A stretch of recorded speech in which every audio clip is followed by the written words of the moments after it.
Je voulais partager avec vous une réflexion qui m'a aidée sur mon parcours de flamme jumelle avant même de savoir qu'on était sur un parcours de flamme jumelle et donc qui pourrait vous être utile à vous aussi. C'est sur le fait de se contenter.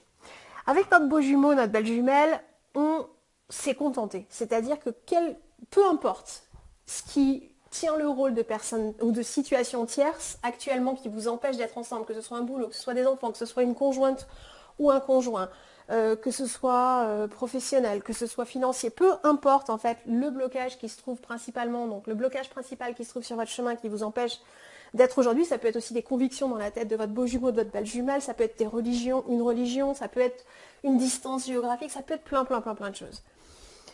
Le truc c'est que du coup, vous avez vécu, sans doute forcément comme nous, une relation limitée.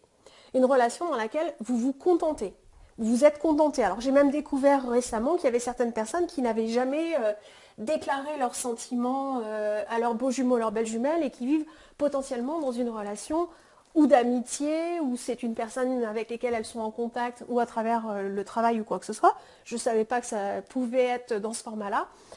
Mais dans tous les cas, c'est un beau jumeau, une belle jumelle, vous, qui se contente d'une relation limitée avec son beau jumeau, sa belle jumelle, d'une manière ou d'une autre. Donc le fait de se contenter, je pense que quelque part les deux jumeaux, les deux flammes jumelles ont la même problématique. C'est-à-dire que qu'est-ce qui fait que votre beau jumeau, votre belle jumelle ne se libère pas aujourd'hui? C'est quelque part que la personne se contente de sa situation actuelle, qu'elle ne s'autorise pas à être complètement heureuse, cette personne-là. Et donc être complètement heureuse déjà avec elle-même et d'autant plus à travers la relation avec vous. D'une manière ou d'une autre, c'est une personne qui ne s'autorise pas à être complètement heureuse aujourd'hui. Voilà. Que ce soit un beau jumeau ou une belle jumelle. Et le fait de se contenter, une fois de plus, on est un peu dans la relation, enfin dans l'effet miroir. C'est-à-dire que vous contentez, eux se contentent. Mais si on continue, nous, à se contenter d'une relation qui ne nous convient pas avec eux, tant qu'ils ne se libèrent pas de ce qui les bloque, quelque part, j'ai envie de dire qu'on continue à nourrir le fait que eux se contentent. Je vous explique. Toujours plus clair à travers un exemple. À travers notre relation avec mon beau jumeau, rencontre en février 2019, on a vécu donc pendant quelques mois une histoire. Moi j'étais dans une relation libre, donc prince charmant numéro 2, mon âme jumelle était au courant que prince charmant numéro 3, qui est ma flamme jumelle, donc était dans ma vie. Donc moi tout était très clair de mon côté puisque j'étais dans une relation libre et prince charmant numéro 3 connaissait l'existence de prince charmant numéro 2. Mais du côté de ma flamme jumelle, lui était dans une relation, sauf que lui, sa conjointe, n'était pas au courant qu'il avait une relation à côté. Et du coup, on s'est contenté pendant les premiers mois d'une relation vécue dans le cadre d'une relation adultère, ce qui ne me plaisait pas parce que moi j'aime tout ce qui est transparent, tout ce qui est, moi je suis pour l'intégrité, lui aussi vraiment, je veux dire par choix, ce serait vraiment ce qu'il souhaite, mais il n'avait pas le courage d'avoir la conversation qu'il aurait pu avoir avec sa conjointe sur le fait de la relation libre. Il l'a eu, mais il l'a eu plus tard. Et il l'a eu après que elle ait découvert, sa conjointe ait découvert pour nous.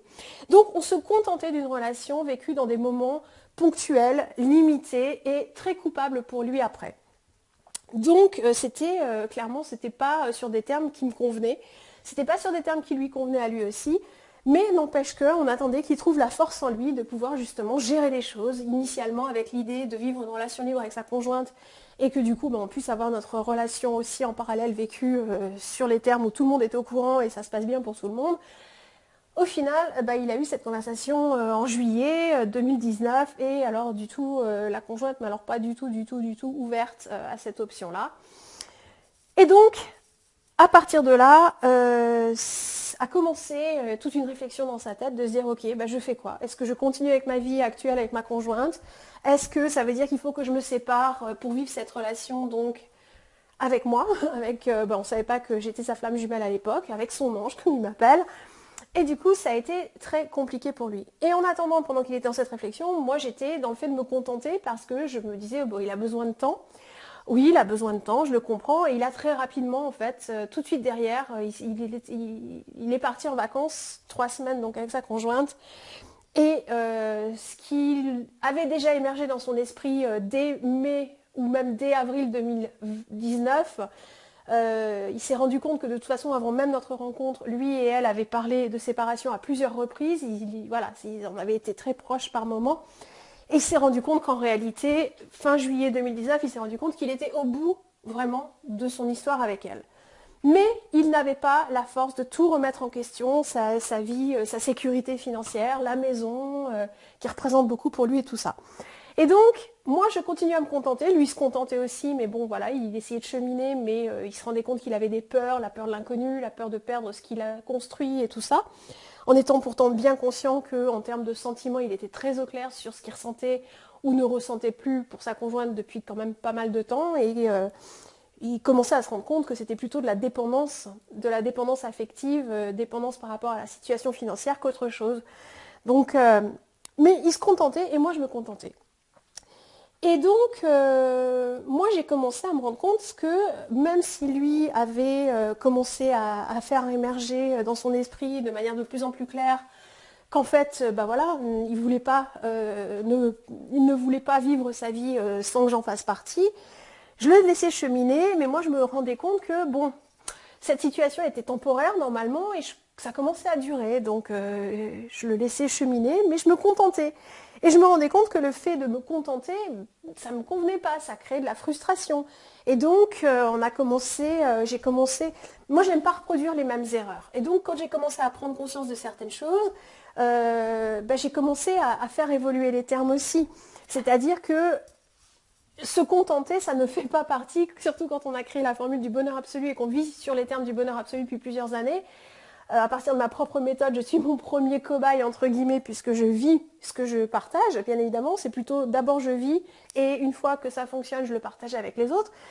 Bah là, du coup, c'était pas aligné avec les termes du bonheur absolu. Et donc, ça me déplaisait, parce que moi, je veux être intègre, et quand je propose des solutions, je veux être alignée avec ce que je propose.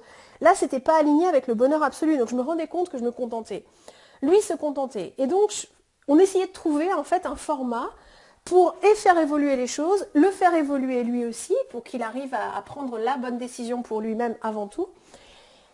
Et en parallèle, j'ai tout essayé, c'est-à-dire que j'ai essayé, on se voit plus. Ou alors, non, d'abord, c'est on se voit moins, et puis, on a essayé différentes choses. Le fait de se contenter, le problème, c'est que ça nous maintient en réalité dans une situation qui ne nous convient pas. C'est-à-dire qu'on continue à avancer en se contentant des miettes qui ne nous convenaient pas. Pour lui, c'était de plus en plus dur. Nos séparations étaient de plus en plus dures parce que, en plus, lui est retourné dans un environnement où ça se passe très mal. Le manque était terrible, et des deux côtés et tout ça. Et donc, le fait de nous contenter de ces moments vécus non librement ponctuels et tout, ça a commencé à être très coûteux quelque part, émotionnellement parlant, psychologiquement parlant. Ça a continué à aller dans le mauvais sens, dans le sens où quand on se contente, on entretient une situation qui ne nous convient pas. Mais du coup, ça empêche la situation d'évoluer. Donc à chaque fois, je vous dis, on essayait de mettre des choses en place pour tenter de la faire évoluer autrement, puisque lui n'arrivait toujours pas à se trouver la force de faire les changements dans sa vie qui semblaient évidents pour lui. Et à un moment donné, je me suis rendu compte que, là, ça me convient, mais alors vraiment pas, en fait. Ça me convient pas parce qu'après nos rencontres, il se coupait de plus en plus parce que c'était de plus en plus dur pour lui. Donc, comme il montait très, très, très haut dans son ressenti, dans son bien-être quand on était ensemble et qu'après il retombait comme un soufflet quand il rentrait chez lui, il était très mal. Ce qui fait qu'il se coupait de plus en plus longtemps. Parce que il essayait de faire redescendre en fait cette température. Moi j'ai vraiment l'image des flammes jumelles qui me vient là à l'instant, qu'on voit souvent. C'est il y a une ombre qui est toute rouge et puis l'autre qui est toute bleue. C'est ça, c'est toute bleue pour moi, c'est refroidir quand ça monte trop en température. C'est ça, celui qu'on appelle le runner, il fait redescendre la température et c'est là où il devient glacial d'une certaine manière, pour son propre confort à lui d'abord, et du coup c'est là où il revient avec le masque, parce que du coup il est super distant, parce qu'il s'est coupé, ou il a tout fait pour refroidir en fait ce qu'il ressentait.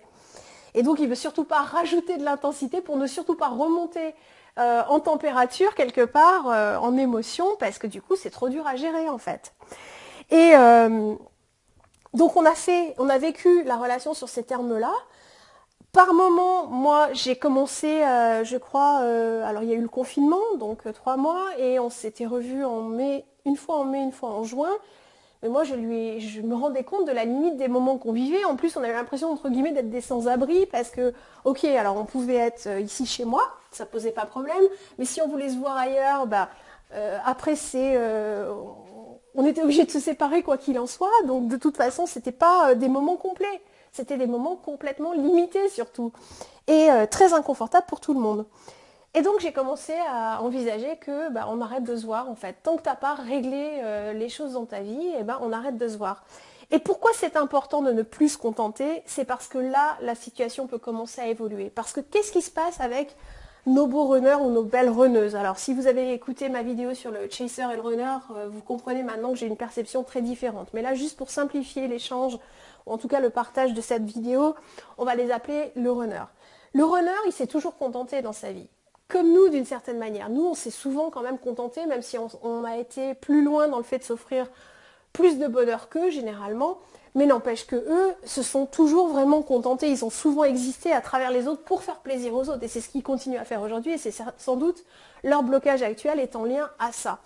Et du coup, ça veut dire que les moments qu'ils vivent avec nous sont déjà tellement plus que ce qu'ils ont déjà vécu auparavant, qu'en réalité, ils prennent tant qu'on les propose, ces moments-là, tant qu'ils existent. Mais moi, quand j'ai commencé à réduire et la fréquence où on se voyait et les circonstances dans lesquelles on vivait ces moments-là, jusqu'à ce que je décide qu'on ne se voit plus, bah, à chaque fois, ça diminuait un peu plus en fait, ce qu'on pouvait vivre. Mais lui continuait, mon beau jumeau continuait à se contenter parce que ça restait tellement plus que ce il s'était jamais autorisé à vivre. Et plutôt que de ne rien avoir, il restait dans ce modèle de se contenter. Et donc, tant que nous, on accepte, entre guillemets, les miettes, on accepte d'être en bas de la liste de priorités, pas parce qu'ils ne nous aiment pas, au contraire parce qu'ils nous aiment beaucoup et que ça leur crée beaucoup trop d'émotions et que c'est beaucoup trop dur à gérer et que de toute façon, ils nous mettent en bas de la liste de priorités parce qu'eux-mêmes se mettent en bas de la liste de priorités, parce que c'est le boulot qui passe avant, parce que c'est un conjoint, une conjointe, parce que c'est les enfants, parce que c'est l'argent, c'est la maison, parce que c'est les distractions qui ont pour but d'aider à refroidir justement les sentiments à distance, pour distraire, pour fuir une situation qui ne leur convient pas.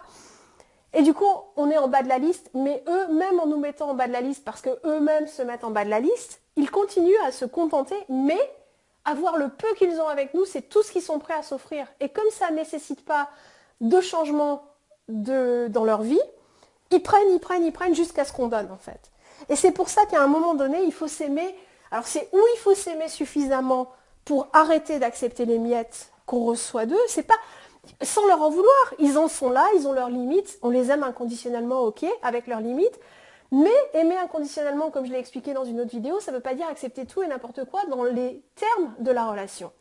Aimer inconditionnellement l'autre et ne pas le juger, la personne elle en est là à son rythme et avec ses peurs et ci et ça, aucun problème.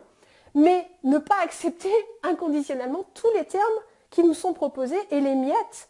Et tant qu'on accepte des miettes, c'est-à-dire de les voir un peu, parce que bien sûr qu'on adore nos moments ensemble, mais à un moment donné, je me suis dit, ok, j'adore mes moments ensemble, mais entre le voir sur ces termes-là limités et toutes les conséquences que ça avait après sur son mal-être, sur le manque, sur ci et sur ça, je me suis dit, est-ce que je fuis si je refuse de le voir? Et je me suis dit, non, c'est pas de la fuite, c'est au contraire, c'est le fait de m'aimer, de me respecter suffisamment pour ne plus accepter ces miettes, parce que ça a été très agréable pendant qu'on l'a vécu, mais à un moment donné, la relation doit évoluer, d'autant plus que depuis novembre, enfin depuis mai, il est conscient qu'il veut absolument, tout comme moi, que je fasse partie de sa vie, qu'il n'imagine pas sa vie sans moi. Mais du coup, dès novembre, il savait qu'il voulait faire, dès fin juillet 2019, il savait qu'il voulait faire sa vie avec moi, exclusivement. En décembre 2019, il avait tenté une première tentative de séparation qui a duré 2 mois et demi, mais comme il continue à partager la maison avec celle qui a été sa future ex, du coup à un moment donné il s'est fait manipuler parce que voilà, cette personne a un profil pervers narcissique, mais bon voilà, c'est ainsi, c'est un choix qu'il a fait inconsciemment et clairement cette personne est sur son chemin parce qu'il doit grandir à partir d'un chemin très difficile, parce qu'une relation avec un pervers narcissique, c'est pas simple. Je le sais pour avoir grandi avec un père pervers narcissique.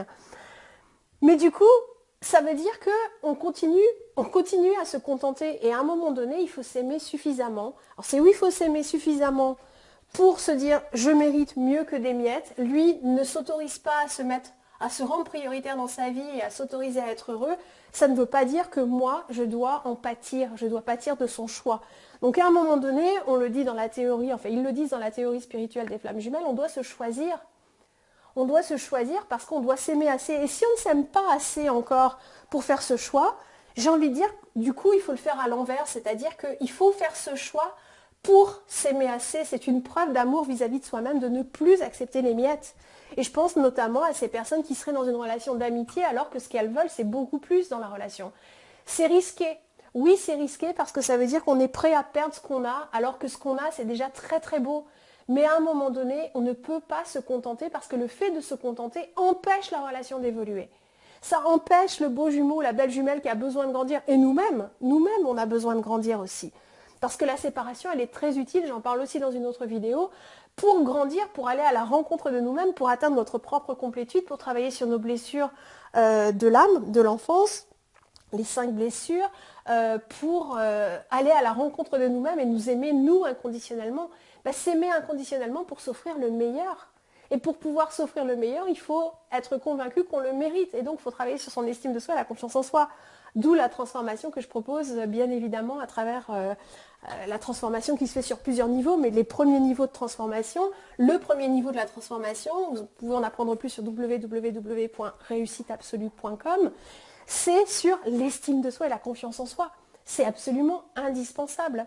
Mais avant même d'avoir une excellente estime de soi et confiance en soi, il faut juste être conscient qu'en continuant à se contenter, on est en train de nourrir par l'effet de vase communicant le fait que l'autre, de toute façon, il est déjà dans sa situation actuelle, l'autre avec un A majuscule, rien de péjoratif, il est dans sa situation actuelle parce qu'il se contente de la vie qu'il a, alors qu'il voudrait plus, mais il ne s'autorise pas à être heureux. Vous, indirectement, déjà pour vous-même, vous devez vous-même vous autoriser à être heureux, heureuse, même sans votre beau jumeau, parce que déjà ça peut être modélisant et apprenant pour lui, puis de toute façon c'est comme ça que vous allez pouvoir vous prouver votre amour conditionnel et atteindre votre complétude, même sans votre beau jumeau. Et ça va plus loin que ça, c'est-à-dire que même à travers les messages, quand il y a des personnes qui pourraient vouloir se dire, bon tant pis, j'accepte les échanges par message, même s'ils ne me satisfont pas, parce que du coup il a souvent ou elle a souvent son masque. À un moment donné, ne plus se contenter de ces messages-là et avoir le courage de dire à son beau jumeau ou à sa belle jumelle, ou on n'est plus en contact tant que c'est le masque, ou alors, quand toi tu n'as pas le masque, alors vous l'expliquez avec vos mots à vous si la personne n'est pas au courant du concept des flammes jumelles, mais c'est d'expliquer, tes messages sont les bienvenus quand tu es là en étant 100% connecté à ton cœur. Si tu es distant et tout, je n'ai plus peur, ça ne me met plus en colère, je ne suis plus triste. Il faut que ce soit vrai, il faut que vous ayez fait le travail sur vous-même à cet endroit-là. Mais vous vous choisissez et vous ne vous contentez plus, même de messages à ce niveau-là. Moi, à un moment donné aussi, le fait de ne pas me contenter, ça a été d'oser exprimer en sachant pertinemment que je pouvais perdre cette relation, parce qu'en plus, je ne savais pas du tout que c'était un parcours de flammes jumelles. Je le sais seulement depuis à peu près début octobre 2020. Là, cet audio est fait le 1er décembre. Ça veut dire qu'à un moment donné, je lui ai expliqué que, à partir du moment où il avait essayé de se séparer de sa conjointe en restant dans la même maison, parce que financièrement pour les deux, c'était difficile d'envisager qu'il y en ait un qui parte, à partir du moment où au bout de 2 mois et demi, il a été manipulé, il est retourné en partie en arrière dans sa relation, moi je lui ai dit, écoute, toi et moi on se reverra, et c'est pas du chantage du tout. C'est à partir du moment où on a testé, on a vu que ta façon de te séparer en restant dans la même maison ne fonctionne pas, toi et moi, on pourra vivre quelque chose et on pourra se revoir quand tu seras ou partie de ta maison ou que ta conjointe sera partie de la maison. Mais moi, il est hors de question qu'on se revoie si t'as pas avancé à cet endroit-là. Tout simplement parce que autrement, c'est se contenter. Me contenter d'une situation où je reste encore, même si ça serait plus officiel, qui serait dans une démarche de séparation à nouveau, ça veut dire qu'on se contenterait, on se limiterait encore néanmoins à des miettes et à ne pas pouvoir être ensemble chez lui. Et non. Et ça, c'est se contenter et c'est entretenir en fait une relation qui n'est pas vécue sur les termes de ce que vous souhaiteriez, et se contenter, ça n'aide personne, ni vous, ni l'autre personne à avancer. Donc ne pas se contenter dans les messages, et puis être très au clair sur quels sont vos besoins et vos envies. À vous, pour exister dans la relation, moi, mes besoins et mes envies, au minimum, c'est que de toute façon, ils ne soient plus dans cette relation-là. Donc ça arrivera ou ça n'arrivera pas, peu importe, c'est pas du chantage affectif dans le sens où moi j'avance de toute façon avec ma vie.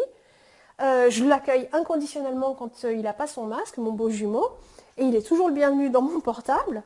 J'ai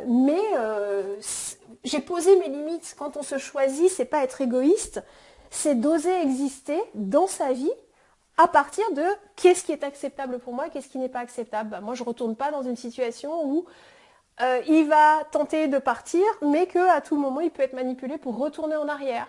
Non, on l'a déjà testé, ça ne fonctionne pas. Donc moi, je ne vais pas revivre une nouvelle fois cette situation, pas par peur, par tristesse ou par colère, ça n'a rien à voir. C'est juste, ça sert à rien de refaire quelque chose qui n'a pas fonctionné une première fois. Voilà. Donc je crois que c'est Einstein, et je crois qu'il dit l'ineptie, c'est de refaire sans cesse la même chose et d'espérer un résultat différent. Ça, pour le coup, c'est quelque chose que j'ai intégré depuis bien bien longtemps. Et non, non, ça veut dire que notre relation, elle pourra reprendre sur des termes quand elle sera vécue librement. Ça veut dire lui libérer de ce qui le bloque actuellement, et dans sa tête, et dans sa vie financière. Et ça arrivera, je le dis souvent, mais c'est vraiment, je pense que je voudrais renforcer ça dans votre esprit si vous êtes encore dans des doutes à ce sujet. 1 heure, 1 jour, 1 semaine, 1 mois, 1 an, 10 ans. Il faut accepter cette idée-là. Et donc c'est pour ça que vous ne pouvez pas mettre en pause votre vie. Ne vous contentez pas dans votre vie en attendant que votre beau jumeau, votre belle jumelle se libère.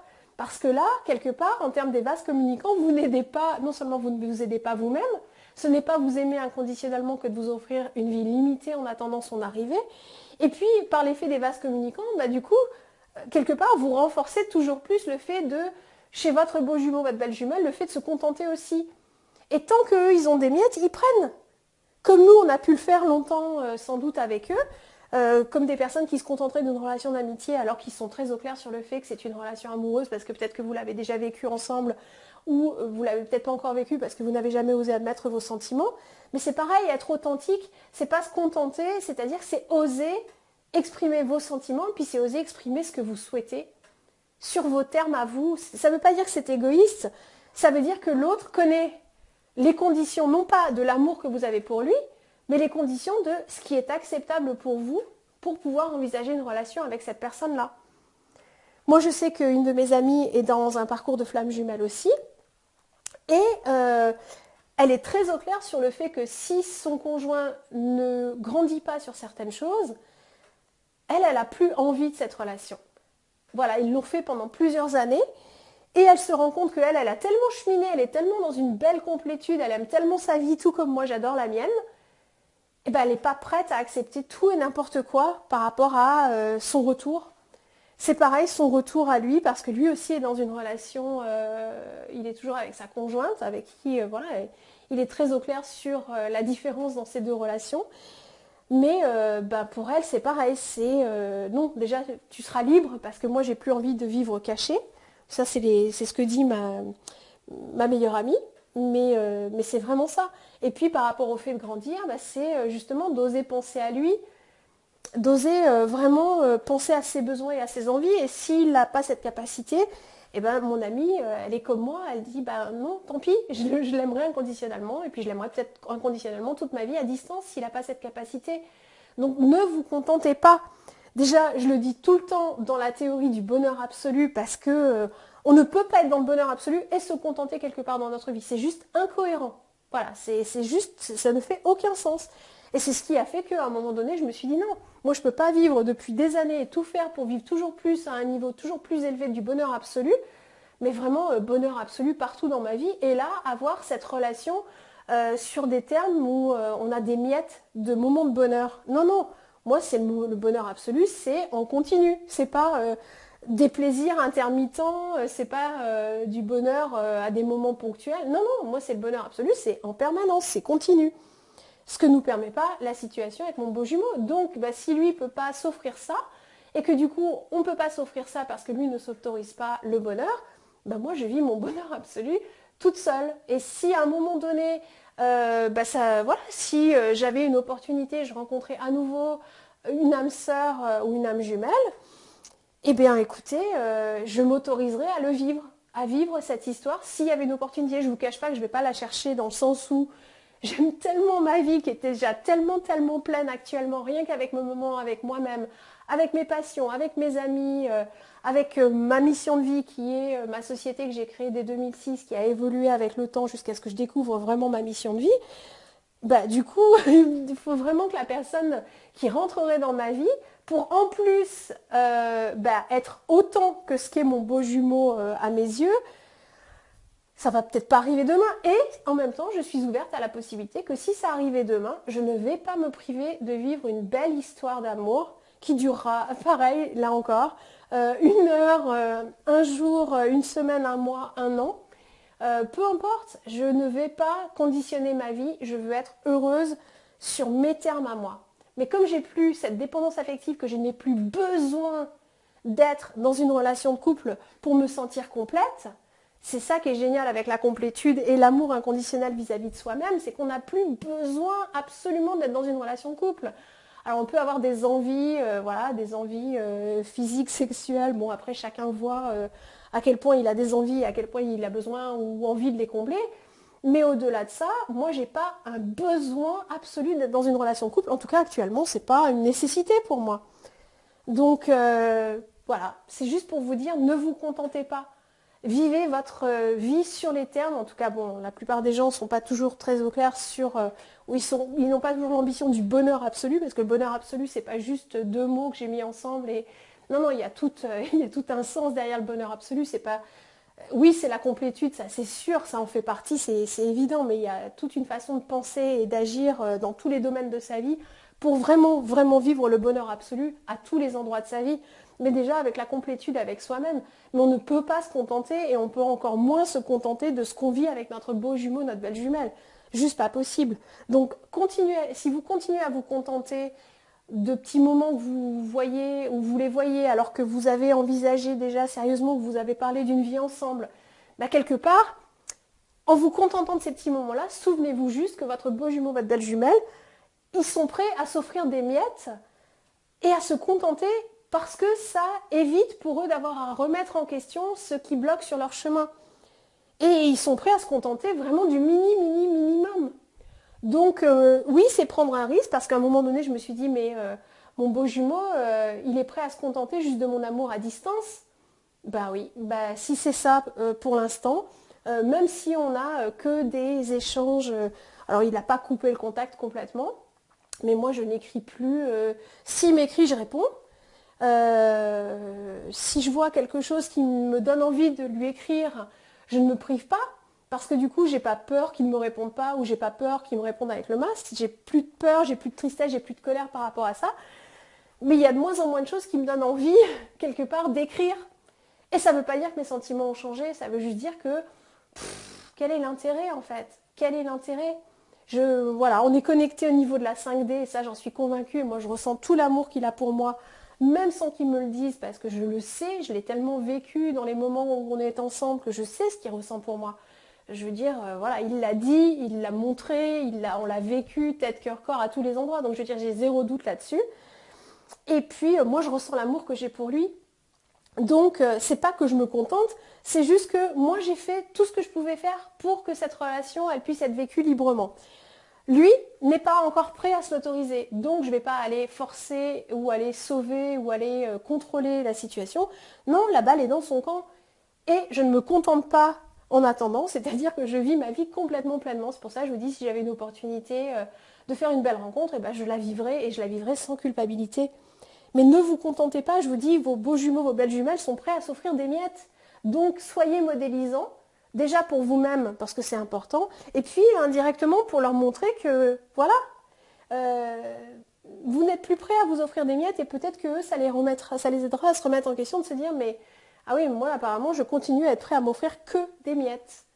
Non, ils peuvent s'offrir, et oui, ça veut dire qu'il faut prendre le risque, en exprimant vos vrais besoins et vos vraies envies par rapport à la relation que vous voulez vivre, en exprimant vos vrais sentiments par rapport à eux si vous ne l'avez pas encore fait, ça veut dire que vous prenez le risque, entre guillemets, de les perdre, ou temporairement, ou définitivement. Mais franchement, moi je crois pas. À partir du moment où on fait confiance dans le lien, on fait confiance à la théorie spirituelle des flammes jumelles, pour moi, on ne s'est pas rencontrés pour ne jamais être ensemble. Oui, il faut que le choix soit des deux côtés, quelque part de s'autoriser à vivre cette relation.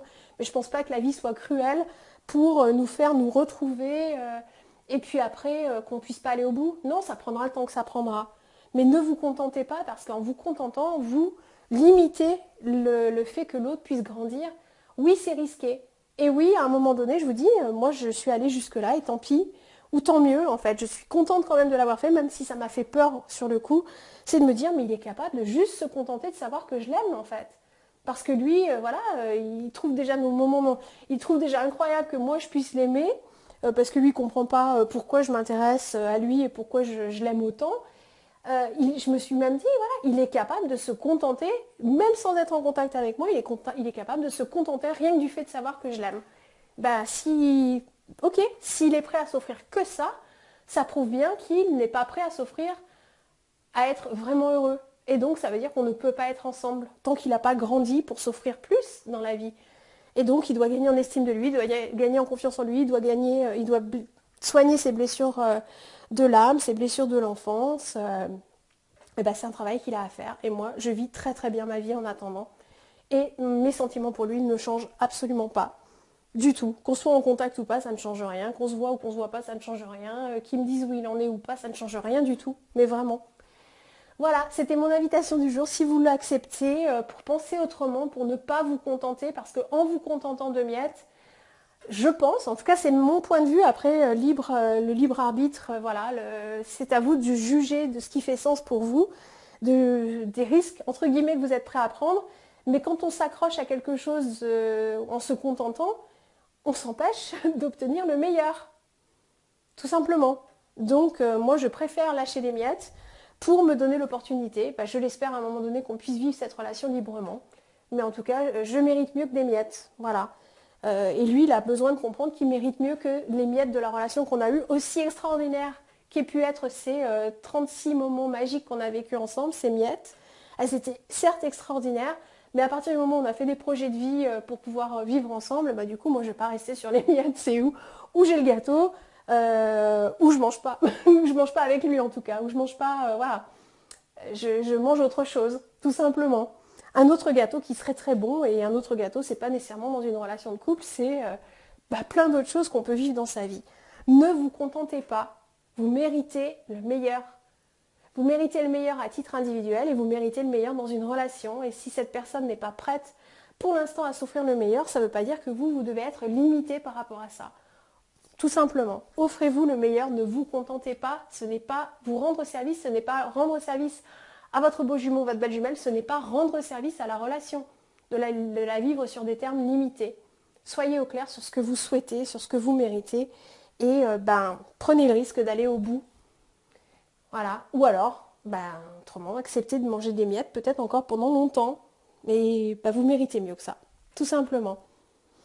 Voilà, n'hésitez pas à partager avec moi vos prises de conscience, ça va peut-être vous bousculer, ça va peut-être pas vous plaire, mais moi mes vidéos elles n'ont pas pour but de diffuser des vidéos nécessairement pour plaire, non, elles ont pour but de partager ce qui a fonctionné pour moi comme je le fais toujours, et de vous rappeler que vous méritez le meilleur, parce que faute de vivre le bonheur absolu, au minimum le mieux-être absolu. Et tant qu'on se contente de miettes, ça nourrit pas une personne de se nourrir de miettes. Donc nourrissez-vous pour être rassasié tout seul ou toute seule et osez exister et osez exprimer ce que vous attendez de la relation. Osez prendre le risque d'avoir le meilleur avec cette personne-là. À très vite pour un prochain partage.